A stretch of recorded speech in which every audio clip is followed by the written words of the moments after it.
This is Eric Mwathe for the week of March 31st, 2014. Let's take a look at pre-market action here before we open for the week, and we see that the Dow called up about 90 points, somewhere in that range, and we are looking at the S&P 500 up 10 points pre-market with about half an hour to go before they open. The NASDAQ is called up 24 points, and we see that overnight we had Asia with China being down the most, about 0.41, and the rest of the Asian markets being up slightly, and Japan was up almost a percentage point. Right now in Europe, we are seeing a market that is slightly up or unchanged. As far as commodities are concerned, we have pretty much slightly down here, down, and also down slightly on crude oil. So gold, silver, crude oil, natural gas, all slightly down.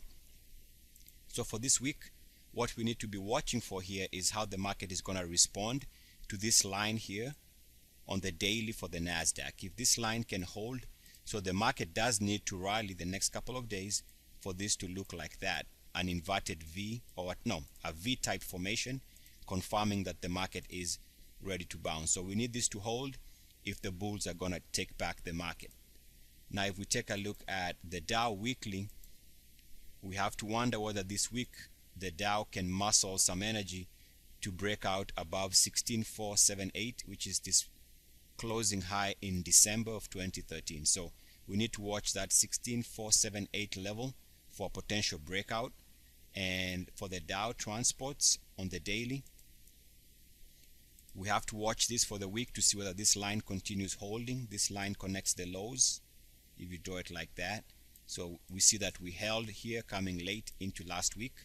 If that holds, and also the possibility of moving above 50, whenever that happens, maybe today, we should have a sizable move in the Dow transports or the general market. If we take a look at the S&P 500 weekly for this week, we need to watch and see whether we are going to hold above 1842.37, which is this closing weekly high going back to December of 2013. So if we can hold above that, that continues being a healthy market.